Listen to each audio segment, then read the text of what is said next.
the world has always been abundant. It's just your perspective that needs to change. And when you start to look at the world that way, that's why I have no problem sharing all of the information that I've learned over the 17 years, because I can't possibly develop every single community, but I can make a larger ripple effect if I help empower others to go do that. And then they start a ripple effect in their community, because then others jump in and they start to turn it around. And that's how we create the bigger ones. What is up, everybody, and welcome back to the Abundant Journey podcast. Thank you for hanging out with us today. We have a great special show lined up. Now, I do say that often, but this is a back by popular demand guest. Kristi, you are hanging out with us today. Kristi Kandel, it's been a while. How are you? Hey, guys. Good morning. I'm doing awesome. Absolutely. Well, thanks for coming back on. We were just talking before the show how you are one of our most downloaded episodes we've ever had. So your story resonates with a lot of people, I believe. And we've had some great feedback as we've had this story out for about 9 months. But I can't believe it's been 9 months since you were hanging out with us. No kidding. When I was looking back to see how long ago it was, I was blown away myself. And it's been a really full 9 months, which I'm looking forward to getting into, because you have had a number of exciting projects, one in particular that you've been working on. And so I'll tease that right now. But before we actually unpack what you've spent so much of this past 9 months working on, for those that have not had the opportunity yet to go back and listen to your full story, which they absolutely should. But for those that haven't done it yet, you want to give us just like a little bit of a recap of kind of what your entrepreneurial journey has looked like? Sure. So I was born and raised in a small town in Ohio. It was a small farming community. And if you listen to the first episode, I talk about some of the different hustles that I had to make money to do things, which were very fun and great proof of concepts for future entrepreneurship. But then I ended up going to college, and after graduating, I decided I was going to live in Florida, California, or North Carolina. And what someone pointed out the other day was that they're like, oh, you picked the quality of life and where you wanted to live from the beginning.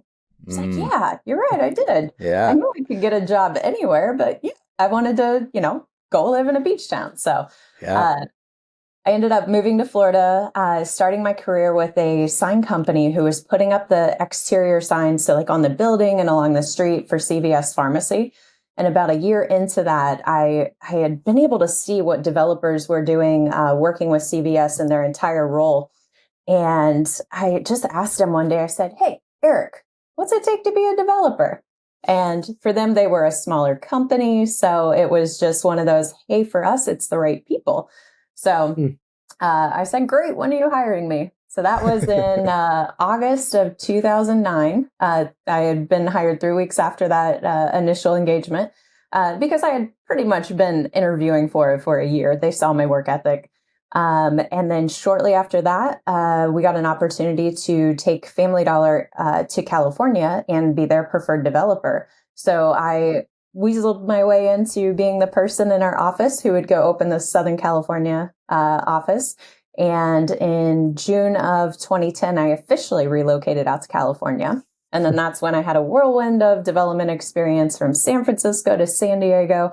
I was building 30 Family Dollars a year. So from the time the guys got the deal under contract, I did the due diligence, the entitlements, the permitting, the construction management.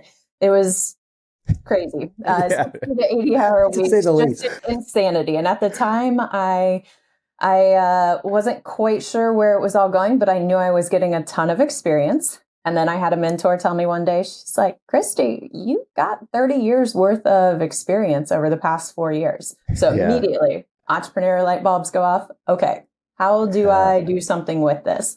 And, you always have that where you question yourself and you're not sure if you're there yet. So I decided to switch to a developer in Newport Beach to see, okay, what does 5 to 30 acre development look like? And very quickly, I realized it's all the same steps. You just get more time and more money. So in February of 2015, I started my development and consulting company. We are over 9 years old at this point, which also blows me away. We have employees spread throughout the country in California, Nevada, Illinois, Ohio, and Florida. We also have virtual assistants in the Philippines. We have researchers, cold callers.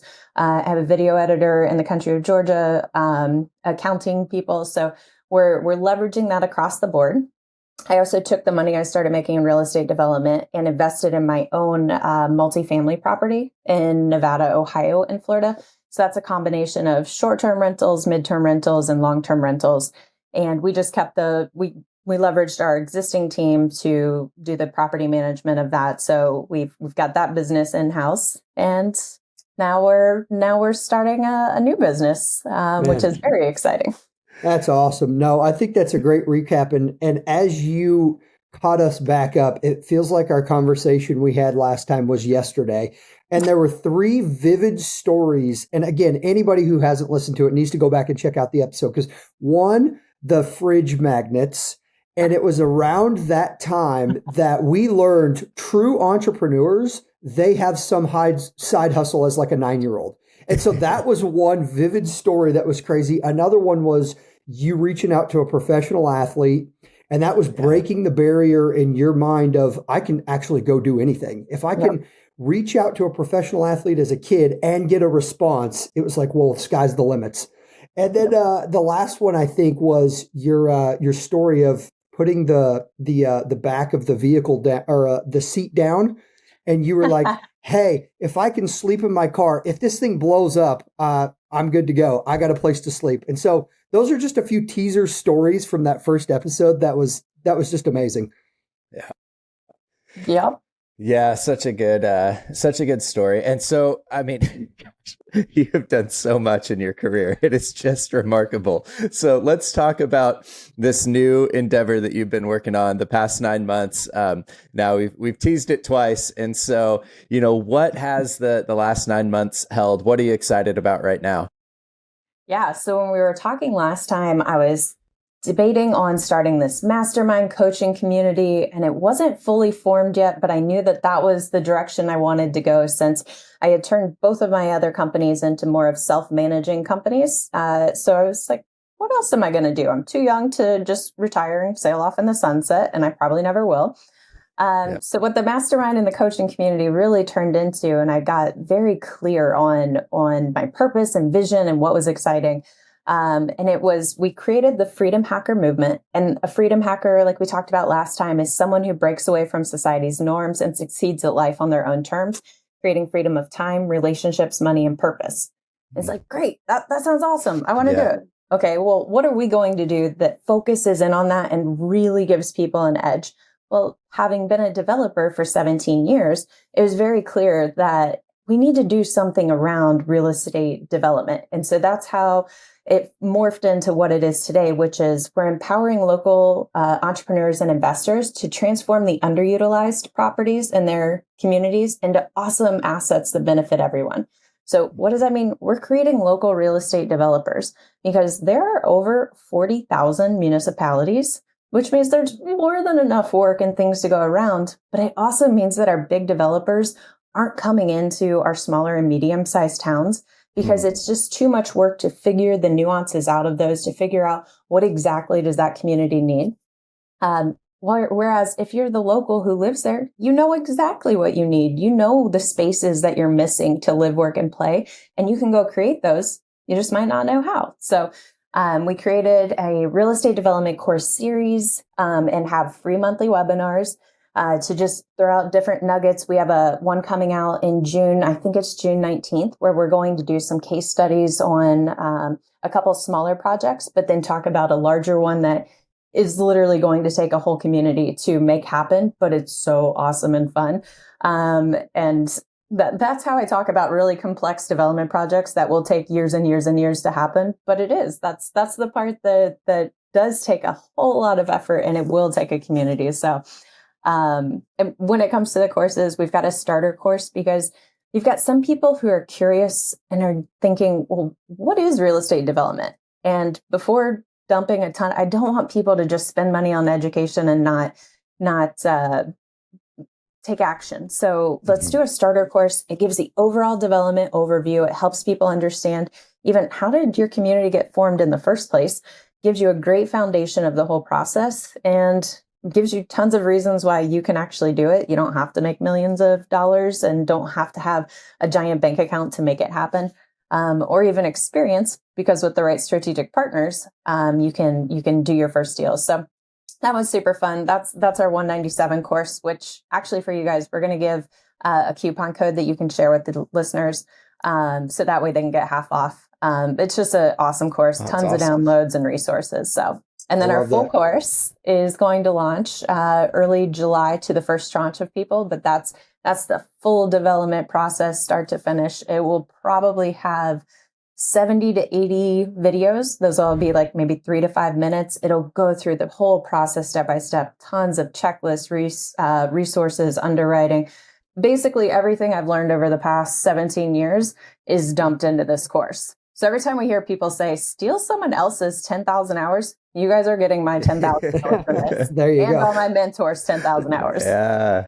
No, that's so awesome. Thank you for extending that offer to our listeners. That's an amazing value for our community. And so, as always, we'll have links to the course for folks to connect with you and that code in the description. And so for listeners, if you've only made it this far, definitely do check out the description and take full advantage of that. But I'd love to unpack this course a bit more and even the process. And so you talked about getting clarity. You knew that you wanted to do a mastermind and coaching program. And it's amazing the clarity that you've emerged with, like the way that you've described it here is like crystal clear, even in my own mind now, what it is that you're building, and it sounds so awesome. I know for entrepreneurs, that process of going from like a fuzzy vision of, okay, I think I need to build something in this arena, to actually then getting to the point where you're at of that, this is what I've built and what I'm continuing to build. That can be a really tricky thing to do, to get that kind of clarity. So I'd love to hear more of just what your process was early on. What were the kind of questions that you were asking yourself? What was the kind of feedback you were getting from people? And how did that clarity emerge for you? I've been a big fan of having the right peers and advisors and mentors to realize that you can do everything yourself, but one, that's not fun. And two, you might come up with a great idea and then it doesn't necessarily resonate with everyone around you. So as I was starting to go through that process, and it was shortly after the first pod that I ran into my now co-founder of that, and we really got clear on what the offering was for the course. She's an emerging developer herself, and it was really awesome to take, because sometimes when you know so much, you don't remember what people don't know. So it was awesome to have her literally going through her first full development project, and me talking and hearing where she was hitting different pain points and seeing, and it really made me think, maybe because I wanted to do business optimization, I wanted to do everything, but you can't be the jack of all trades and connect a community. So it was talking to her, but then I have another friend who is out in Reno, and he happened to be in Florida. And we took the boat out, we're shooting up the Gulf, the dolphins are out playing and bouncing around, we're geeking out on business, and I'm telling him about what we're doing. And that's where he was giving his experiences of different real estate masterminds and things he was in or what he'd be interested in. And it was very clear. He was like, here's exactly what I would want in a group or this or that. And it just became really clear after that, after digesting their feedback, that there aren't real estate development courses out there. That is what I've been doing for 17 years. It felt so heavy to think about putting this massive freedom hacker movement hitting every category. And it felt so light and clear to just take what I've been doing for 17 years and share it. So It was talking to different people, bouncing it off. And those were two of the people, but also my team and my employees, just because they're involved in this, and they would be some of the ideal people too. So talking to a lot of people, taking the time to pause and reflect, to put ideas down and to sleep on them. And just talking to not everyone, because everyone's going to have an opinion, but talking to the right people. And eventually, just one day, the light bulb goes off. You go, oh, yes, that's it. And then share it out with people. And if it continues to resonate, then run with it. Yeah. Well, and I think the development side truly speaks to an entrepreneur uniquely, maybe more than other opportunities that people look at, because it is really a blank canvas. You're looking at land, or you're looking at maybe something that's been destroyed or, worn down. And it's like, how can we creatively bring life and vibrancy to this? And so I love that speaks to it. We've not really had anybody, I think this is to your point, we've not had anybody on really talk about development very much. And so I'd love for you to talk a little bit more there on, I think most people's mind, they hear development and they hear all the horror stories. They hear all the ways this can or will go wrong, or how you're going to lose all your money. But you've had 17 years of experience being in the arena there. So talk a little bit about why it's such a great opportunity, maybe as opposed to all of the boogeyman fears that people probably start thinking about. Yeah. So I think the biggest myth is because when people don't know something, then they can make broad generalizations, and then people latch on and like, cool, here's an excuse and a reason why I don't have to go do that. So I would say people who should not be developers are people who are risk averse. You don't enjoy solving problems. You don't like partnerships or working with a team. And you don't have the stamina to do a whole project, because development will take 2 to 5 years on average, depending on which part of the country you're in. It could be much faster. Like in the Midwest, you could do a development in a year, maybe less. Whereas in California, you're looking at 3 to 5 years, depending on the size of the project. So, who should be a developer? Really, we're finding out it's entrepreneurs and investors who are stuck in their current niche, and they know that, hey, I don't want 50 single family homes. I don't want to have certain types of portfolios, and they're ready to take on more complex projects and challenges that have a significantly higher financial reward for your time. So when it comes to development, while it will take all those years, you're not working 40 hours a week for that whole time. You might have a period where you first get a project under contract and you're doing all of the due diligence. Yeah, that's going to be really time consuming, and it'll probably take many days spread throughout the course of a week or two to really dive in and make sure you get it all. But then you're in another waiting period until you go through each step of the process. So it's a great way to not trade your time for dollars. It's also a great way to be creative. There are complex challenges and problems. And as a developer, your role is to be the quarterback of the entire process. It's to bring in the right strategic partners. It's every time there is a challenge or something that comes up, you solve that. And that is the entire role of a developer. There are going to be obstacles. There are going to be challenges. So if you hope it goes smooth all the way through, it's never going to happen. Development's not for you.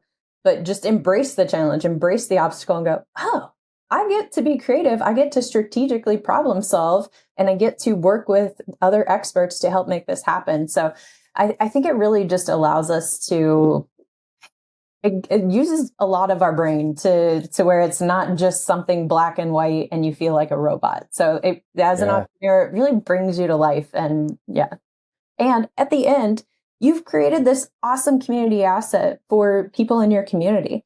So like Lynn, my co-founder, she's working on a project called the Beach Club, where it was this rundown building on the waterfront in the UP, where it used to be a restaurant, but it's not anymore. And they really don't have any waterfront properties or places to hang out. They're going to turn that into this awesome tap room that might have food trucks come by, have a sauna experience, and maybe some ice baths or cold plunges, for those crazy people.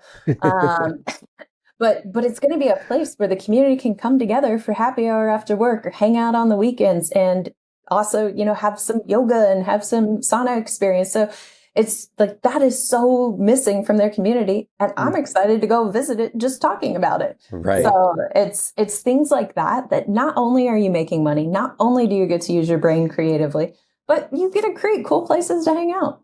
Yeah. So I imagine a lot of our listeners, they hear that description and they say, yeah, that's me. Like those are all of the things that I love doing, but I've never done any real estate development. So how, what's my first step if I'm starting from zero? Um, do I need to go work for a company like Family Dollar and start, within an organization, find a developer to hook up with for a few years, or is it really possible to just get started with identifying a building and going from there? What do you think? It is 100% possible to just get started. You could also, if you're a little bit more risk averse, you could go work with a developer and you could get that great experience where you're getting an awesome education and getting paid for it.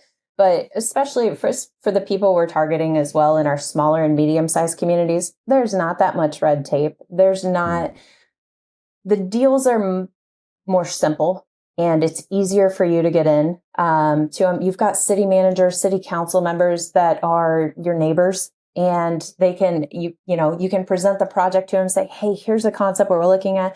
Does this work? Is this something the city wants? You get that buy-in right away, and you're the local. So we have a webinar that we put out, and I think it's a training on one of the websites, but it's the 6 unique advantages you have to being that local real estate developer. I've been the outside developer in hundreds of communities, and I've had to, I understood having come from a small town, we look at outsiders and city slickers a certain way. So being the local, you have so many advantages with the local trust and relationships and the knowledge that an outsider doesn't have. And by being that local, you've got the community support from the beginning. So when those obstacles come in and something happens and maybe your lender's not going to let you close on the property, well, that seller is probably a local, and that seller just might give you a little bit more seller financing to make the lender more comfortable with making that deal happen. So there are just so many advantages to taking your town that you're in right now and being the developer. And from the start, another webinar that we just did was your 5 strategic partners. And that's your lender, your broker, your architect, your engineer, and your contractor. You can build those, start building those relationships now. Start talking to people before you have a deal, because one, they could bring you a deal. Because the thing about those 5 strategic partners is they're not your equity partners in a deal. They're people you hire and pay, and they either get a commission or you're paying them a fee or you have a GC contract.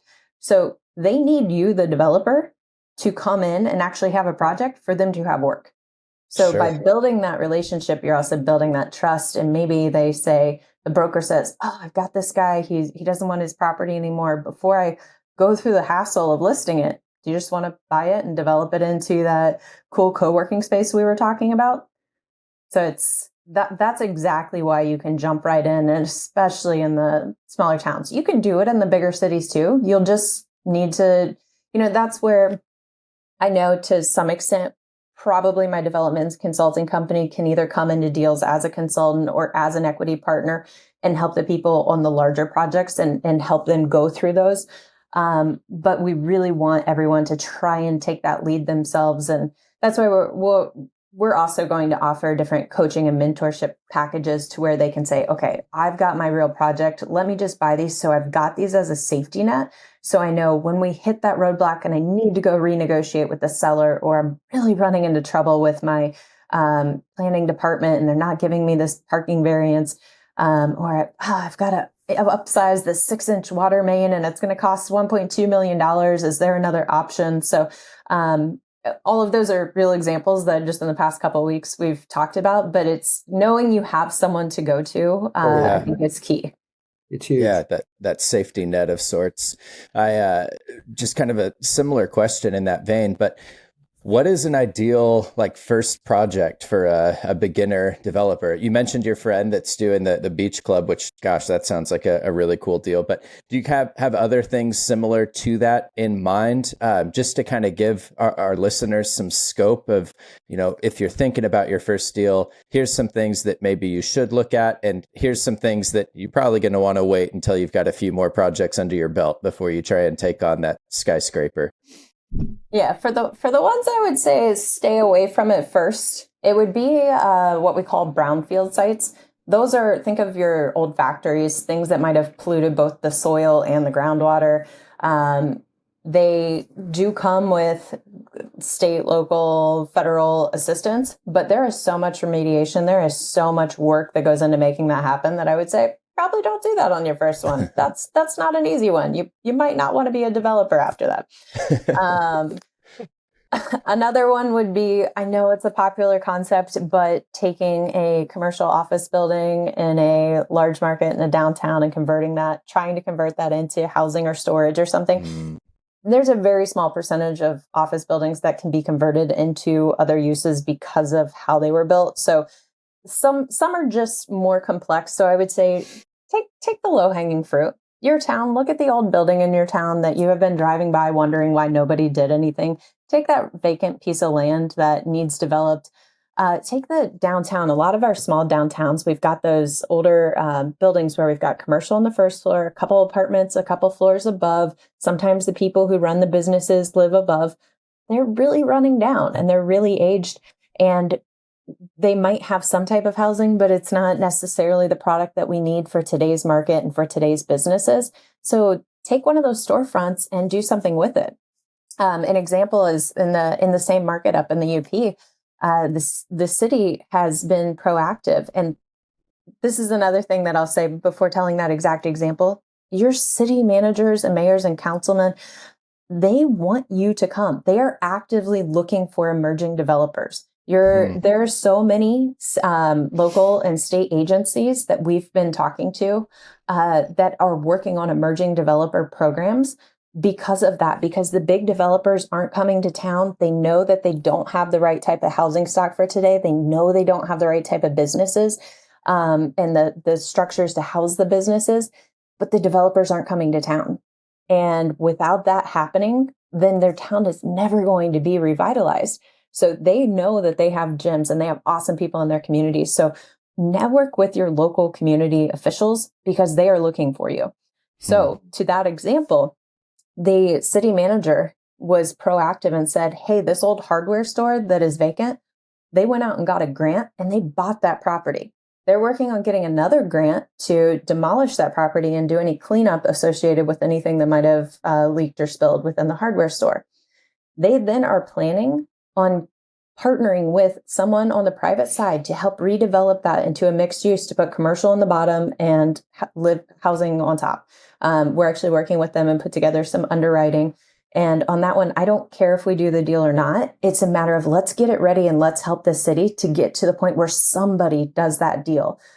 So when you network with your local officials, they have access to those things that they can bring. And so they're going to have opportunities. I mean, they're literally going to give someone the dirt. Like your land cost is zero. Wow. And then there's so many other programs with economic corporations and different development ready cities and initiatives that are out there that you can get your cost of construction. You can get grants and different incentives to help pay for it. So there's so many things out there that can help bridge the gap in funding. So it's just network. I love that. And that's a transition I wanted to make too. You know, community has been a huge part of your development. It's been a huge part of surrounding yourself with the people to teach you, to learn, to help, you know, with the guardrails. I'm curious though, with what you're building, why are you building a community instead of, you have the course, you have all of your work that you're doing right now. One, it's very obvious why you need to network and build within the community where you live. But you have taken this a step further and said, I want to build a community of developers. Why is that a passion for you? And why does that, you know, what are the benefits to somebody, you know, because like you're saying, hey, somebody who's got a project in Ohio is going to be very different than a California project. Different worlds, different things, different regulations. So why build the community? That was part of the deep diving last year to figure out what do I want to be when I grow up? And what I've realized in talking to different people, I've probably talked to 20 different people in their phases of their first or their second projects. That's what lights me up. I love figuring out a challenge. And what I really love, and now I understand why my mentors poured into me, when you talk to someone and you give them your time, one, they're very respectful of it, but two, they're very respectful of it in the sense that they go take action. So when these guys and girls go out and they listen, they take the advice, they go and they charge forward and they move the deal along, and then they hit another roadblock and they come back, that just fires me up, because I'm like, yes, you're taking action, because so many people in life talk or learn, but nobody takes action. So that part I just really enjoy, and the intellectual conversations that we're having, I just love that part of it, and it kind of reminds me why I love development in general versus doing different rollout programs that become a little robotic and mind numbing at points. So it brings back the parts that are super fun about development. And then I don't have to do all the little stuff in between, which is great too. But then my bigger goal and idea is that, we've, especially with the election coming up this year, we are about to be inundated. And we've got this polarized right and left, red and blue. And I've lived in all the states, so I see it from all the sides. What if we fix it from the inside out? What if we take our smaller and our medium communities and we bring people together because we're creating places that they live, work, and play, that they enjoy hanging out with each other and spending time, and it doesn't matter where they stand on the aisle. And we make an example from our small and our medium communities, and that filters up into our tertiary markets, and that filters up into our primary. Like, what if we did that? Like, wouldn't that be really freaking cool? So that's the ultimate. If we can somehow make a movement, a grassroots movement from the ground up, and we can only do that with locals in every single community, because I can't go figure out those 40,000 communities. It's never going to happen. But I can help a local do that. Yeah, no doubt. I mean, I love that realization, that why, also just how well that aligns with the way that you're wired and your passions. You kind of touched on it. We talked about it more in the original episode that we did with you. One of the things that I'm really grateful for with our podcast is that we do have a number of women that listen to the podcast. I know that historically, real estate development has been kind of a male-dominated space. And you talked about some of the initial challenges and run-ins that you had with some foremen and needing to sort of establish yourself in those places. And I think as I've talked with some women in real estate, realtors and otherwise, that they have a desire, it seems like, to get into real estate development, but they're just kind of intimidated. I'd love for you to just speak to what you've seen in those dynamics, perhaps how this community that you're building helps in that, but also, if you're seeing any encouraging shifts, perhaps within the industry, or just what that looks like to be a woman in real estate development. Yeah, I think a key thing is that when women in particular look at a project or something, we're looking at it holistically, from what's the social impact, what's the financial impact, what's the emotional impact, how does this help our community as a whole? Like, we're used to being the person who raises the families and holds the glue that holds it together. So, and women can, with the different groups you're involved in and networking, you're very involved and invested in your community. In the same way we look at employees, there was a study I read that was talking about the difference where maybe a guy goes, oh, cool, I see this financial return, and just chases that right in front. But sometimes women look at it more holistically. So we also are going to undervalue the experience we have. And until we're 99 or 100% sure that we're there, we sometimes might not take that leap or take that risk. So I would ask the women out there to challenge that, and to maybe start trying to jump into things before you're 100% confident, because the reality is you will never know 100% of this. And I say that to you knowing that I had to know everything completely inside and out. I felt like I needed to have that, especially earlier in my career, so I couldn't be taken advantage of, so the guys would take me seriously. But I was also playing in the primary markets, and I was playing with the big boys, with the national tenants. The beautiful part of this in our smaller and medium-sized communities, that doesn't matter. There's way less of that BS out there. Yeah. It still exists 100%. But there's just less of that to overcome.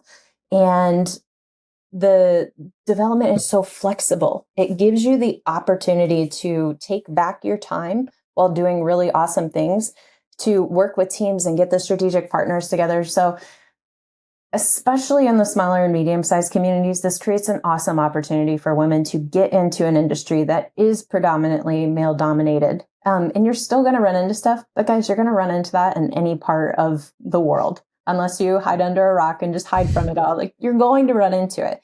One thing I've really practiced recently is that when something difficult or challenging happens, to embrace that and go, all right, I'm about to have a tough conversation or something like that's going to happen.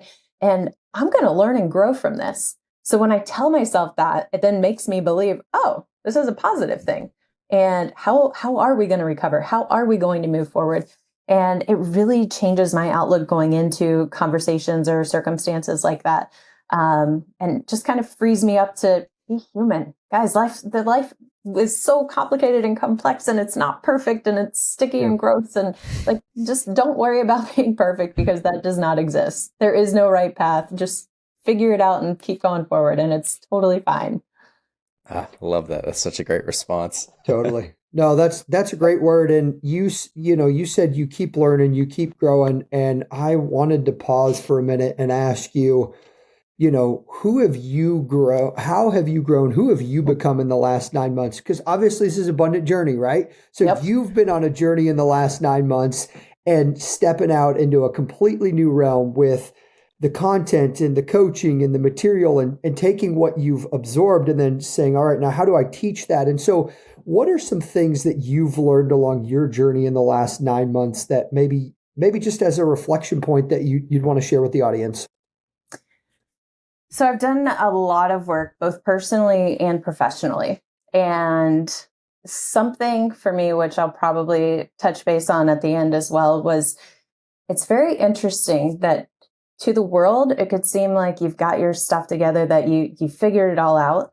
But one of the biggest things that I literally just came to this year, and I'm 37, was self-love.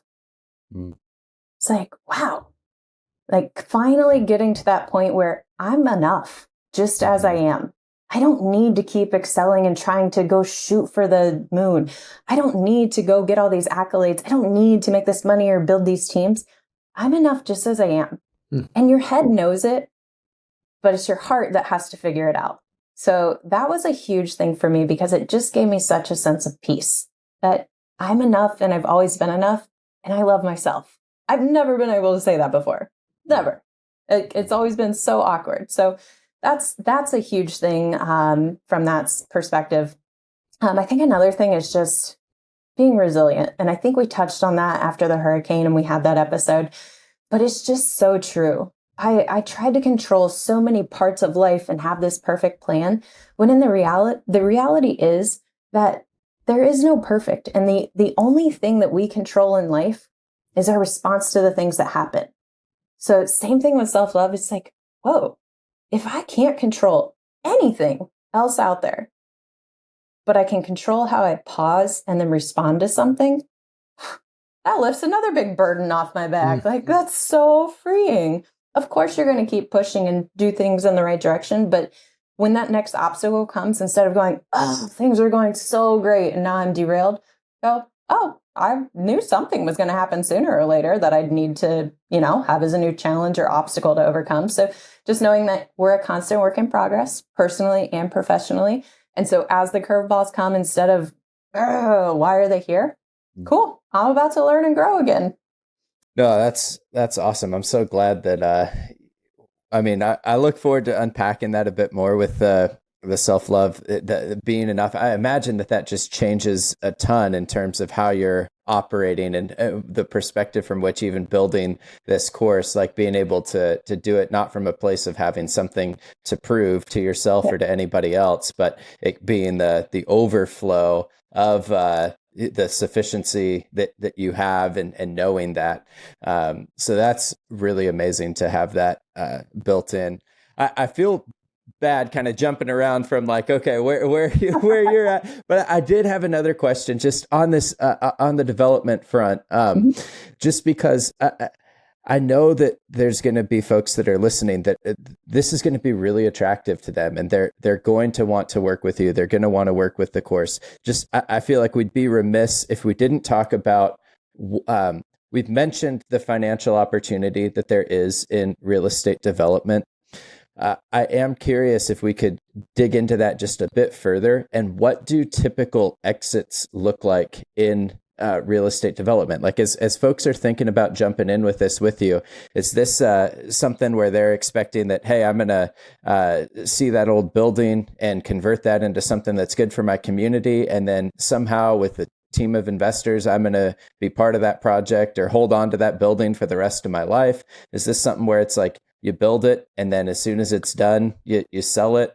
I think that that's another big kind of mystery for a lot of people, is that it's like, okay, how do I actually make money from this? And one of the barriers, right, too, is that we talk about, sure, even in a local community, it might be quicker, but you could be 1 to 2 years before you really see much of a return, which that can be hard for folks to imagine. Like, okay, how am I going to be given a lot of work to this for a couple of years without seeing a return?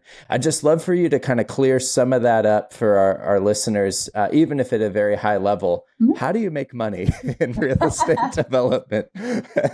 Well, to two things that are common questions is, do I need to be licensed, certified, this or that? No. As a developer, you don't need anything. I know enough to be incredibly dangerous as an attorney, as a broker, as a architect, as an engineer. I am incredibly dangerous, but I'm never going to lose a certificate or a license because I don't have them. I hire those.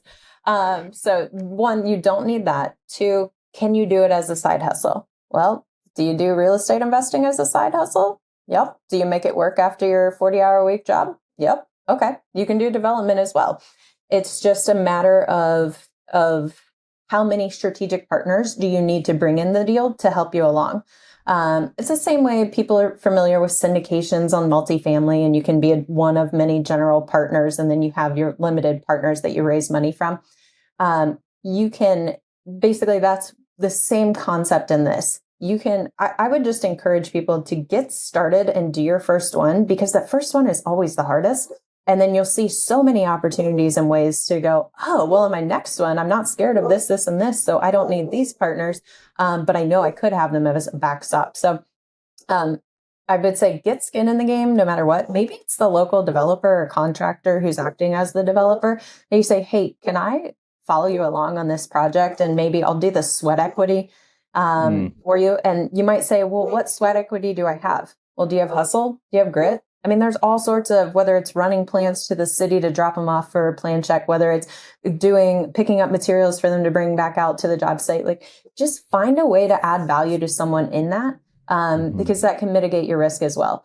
As far as the financial return, it the same way, because it can be a side hustle, keep working on your other stuff. And it's just like sales. It's building your pipeline, because once you build your pipeline, then you're golden. And as far as exit strategies, that just depends on what you want to do with that property. You can, just the same way you could have a fix and flip business, you could have a BRRRR business, you could have an STR, short-term rental business. It's what works for you, what works for that project, what works for that city, who are the partners involved, and what do they need out of that deal. It's a combination, especially when it comes to development. When it comes to my own residential, I hold. When it comes to development, it's a combination. It is more of a business, and I have a team involved, so we will sell. But when the beautiful part of being the developer is when you find that diamond in the rough and you go, oh, this one's going to perform great, keep it in your portfolio and just refinance, stabilize out the loan, and become the operator of that.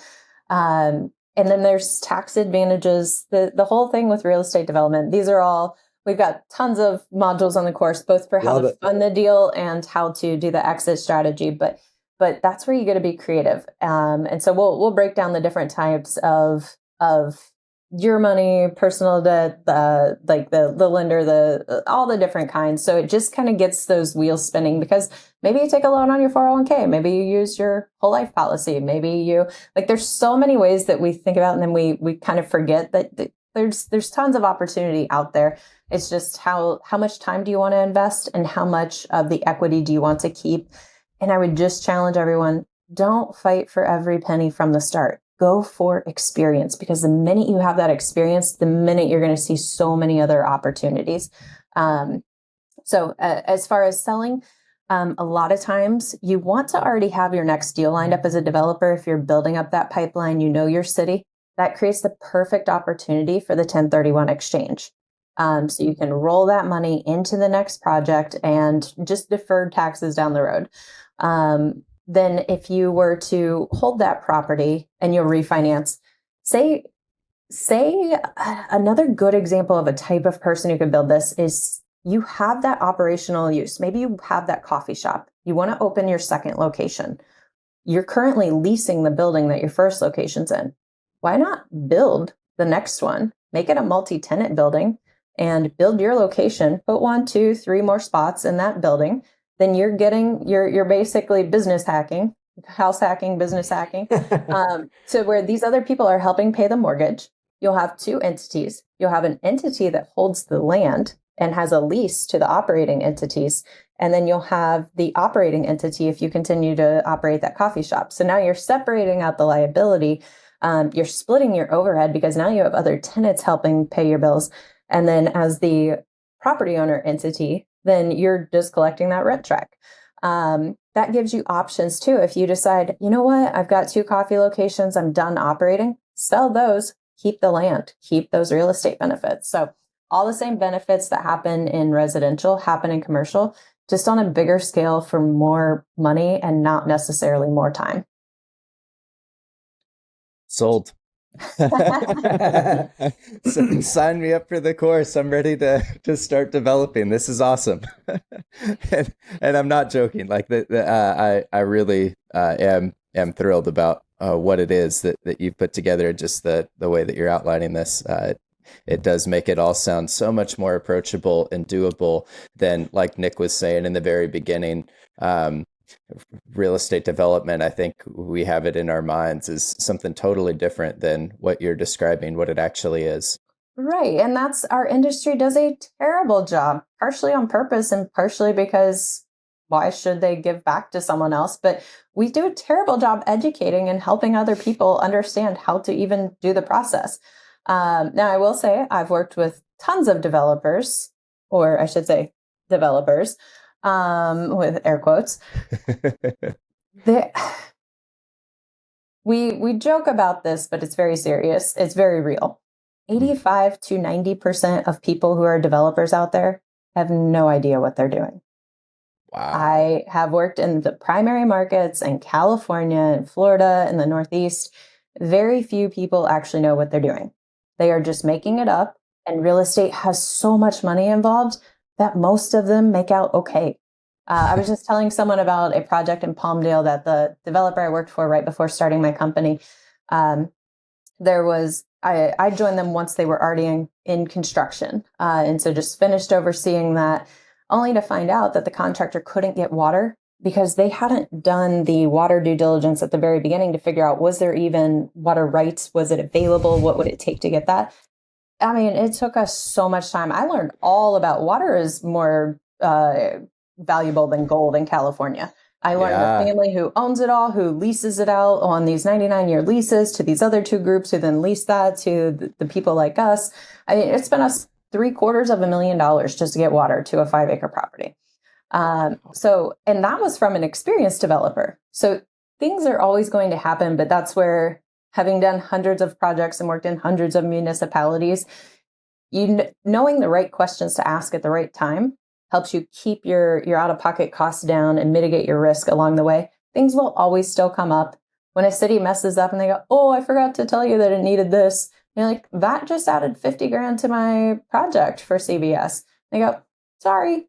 And then you have to pay for it. So like that stuff will come up, but on the knowing the right questions to ask, not working in the primary and secondary markets, work in your local communities, because your local community is not going to tell you sorry. Your local community is going to say, we're going to go find a grant to solve this problem because we know our water line is outdated, it's undersized, it's aging, and we're going to help you. So that's why I'm really focusing on the smaller and medium communities, because 1, the big guys aren't coming. So your competition is just the people around you who haven't taken action yet either. And it's less risk because your community is going to help you. They're not just going to say, bye. Good luck. Yeah. Well, Yes. and I think that speaks to the necessity for putting the right people around you. I've had a few conversations with developers, of course, as the banker. And one of the things those guys always say is, have money budgeted in for the rainy day, for the reserves, for when the $50,000 expense comes up and you didn't plan for it. But if you don't have the right people around you, you're not surrounded with people who have done it or know what they're doing, like you're saying, because so many people don't know what they're doing, that's when you get yourself into trouble. So I think, again, that continues to speak to the power of what you're building, the power of the focus of community, and learning how to ask the right questions. And I love the community aspect that you're building with it. Yeah. Real good. Well, I know, just kind of looking at time here, Nick, I think you got some golden nugget. Well, we got to end with a few gold nugget questions, but we're not going to ask you the same ones we did 9 months ago. So that's right. You get golden nugget version 2. That's right. Platinum nuggets. Well, now you're an expert at these, so I'm going to fire them at you. But here we go, rock and roll. So one, of course, Abundant Journey is the podcast. You are hyper focused on an abundance mindset versus scarcity mindset. Why? So I grew up in a scarcity mindset, and I would say that's because we had very few resources, and probably why I became super competitive. But just part of maturing and growing up and doing the work both personally and professionally, you get to a point where you realize, just like self-love, and you're okay just as you are. The world has always been abundant. It's just your perspective that needs to change. And when you start to look at the world that way, that's why I have no problem sharing all of the information that I've learned over the 17 years, because I can't possibly develop every single community, but I can make a larger ripple effect if I help empower others to go do that. And then they start a ripple effect in their community, because then others jump in and they start to turn it around. And that's how we create the bigger one. So it just is, there's a piece about it, and it's just so much more fulfilling when you go from an abundant mindset. That might need to be a quote on the website. The world is full of abundance, but your mindset just needs to change. I love that. Likewise. Solid. It's gold. Next one here. I'm curious about this one for you. What is some advice from the experts you've heard that's completely bogus? We kind of touched on it earlier. There's too much government red tape. A deal will never work. Okay, well, did you try to do a project, and did you try and figure out how much red tape is actually there?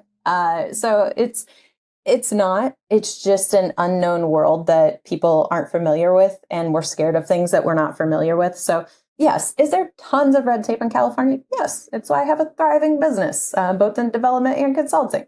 But it's not that way in every single market. Another myth is the fact that, the government charges too many fees. It doesn't make our deals pencil. That's not true either. Because the fees that we're talking about are a very, very small percentage of the overall budget. We've had it to where when I was on the planning commission in Douglas County in Nevada, back in Lake Tahoe, and we could figure out a way to give these $50,000 credits or something to a deal, but they were 500 to $1 million short. So yeah, it helps a little bit. It does not solve the problem. So those would be two myths. I would say anytime you hear a dominant opinion, just fact check it. Do a little bit of your own research and kind of dig in and see. That's awesome. No, that's good. That's another good one there. Right here, next question. Are you a journey or destination person, and how does that impact you? 100% journey now. I used to be destination, boom, boom, boom, straightforward. You're never going to reach it. You're always going to move the goal line. You're always going to never be good enough, never be there. And in the process, you're going to miss that really awesome butterfly that you saw in the morning when you were walking your dog to the beach. And you're going to miss the fact that you had a chance to hang out with your sister when she was in town, but you're so worried about finishing one more podcast or one more course thing, or, so it's really understanding that you're never going to hit that horizon. That's there. It's never going to work. Enjoy where you're at right now. Be okay inside and out. And when you do that, again, there's a peace and a confidence and just a fulfilled feeling that you go, cool. what's going to happen today? I don't care about tomorrow. I don't care about next week. It's good. No, that's good. That needs to be told over and over and over again, I think, to all of us, because we're always setting measuring sticks for what success looks like. But I think the true measurement is enjoying the journey, and you're well on your way to doing that. Last one here. We can go back 9 months before you started this journey of Freedom Hacker, or we can go back to your younger self who was doing the magnets. But what is one piece of wisdom you'd give to your younger self as you've been through this journey? Learn to love myself earlier than 37. It's just, in your heart. There's just a freedom from accepting yourself. And then you have the right energy that you can then in turn pour out into the world. So I feel lucky that I found it as young as I did, but I would love for people to find that way sooner. Because we don't need to compare ourselves to anyone else. We don't need to keep achieving to get someone's love. We're good enough just the way we are. Good. Yeah. I love it. This is so good. Well, Kristi, just as you're talking, I think of Brandon Turner and Bigger Pockets and the community that they've built. I think of like Pace Morby, Sub2, and the community that he's built. And I just have no doubt that in a few years, it's going to be Kristi Kandel and the Freedom Hacker community. You're providing so much value. You're filling such a hole in the market. You're just the right person to be doing this work. I am so glad that you've gotten this clarity of vision. I know it is not easy to build out a course like this. And I'm so grateful that you're taking it on because it is hours upon hours of thinking and writing and recording and editing and iterating and marketing and all of the things. This is not an easy undertaking, but it is immensely valuable. I feel so fortunate that for us and for our listeners, we're able to get in really on the ground floor of what it is that you're building here. As I mentioned, we will have links in the show notes as well as that discount code for the starter course, so that if anybody has more questions and wants to do a greater deep dive just at a level of, all right, what does it look like to actually work with you, be part of this community, and get into real estate development? It sounds like that's an amazing place for people to really get started and get a better feel for things. Anywhere else that you want to send people, or just kind of we'll have links, but best places for folks to connect with you? The main place that we're trying to send everyone at this moment is LinkedIn, because that's where we're going to host our monthly webinars. You'll have the most of our we record our social media recordings once a month, and they cut it up and put it out there. I know there's marketing jargon for that I totally butchered. But that's where most of the content goes out. The purpose behind that is to take things like what we said in this podcast, but take those learning nuggets and give you something to help wrap your brain around the concept so you can start to get comfortable with it. So I think between that and the webinars, and then definitely check out the courses and the website just to stay in touch. We have if you download any of our free resources, you get put into our email funnel where you'll get all sorts of nuggets that we put out. Once the full course is released, you'll get notified from there. Our goal is to, once the courses are produced and done, then to turn that into some kind of community, because I think it's been really beneficial in other communities where we can talk about our projects as peers, where you do have that Pace or Brandon or someone who can help bring in their 10,000 hours, but even talking together is good. So that will be formed as well. And it's just all very excited about all of this, because just the awesome quality of people and conversations that I've had, even in the past 9 months while working through some proof of concept. It's fun, and life should be fun. Yeah. 100%. Well, thank you so much. I look forward to continuing to stay in touch. I'm sure that we're going to have you back on. As Nick started this with, you've been one of our top most downloaded episodes. People love listening to you and your story, and we love following along. And even offline, don't be too surprised if Nick and I continue to hit you up for advice 100%. On development deals. And I love this stuff. 100%. Keep I think you guys had one that we were talking about a couple of months ago. No problem. This stuff to me is fun. I love thinking and talking about it. Perfect. I might be on the boat at Dog Beach or, on the way to beach volleyball, but I have no problem having a conversation about it. That's awesome. Well, thank you so much, Kristi. Listeners, once again, do check out the links in the description and show notes, and be sure to connect with Kristi as well as connect with us at abundantjourney.net. We'll be back very soon with another episode. Thanks, everybody.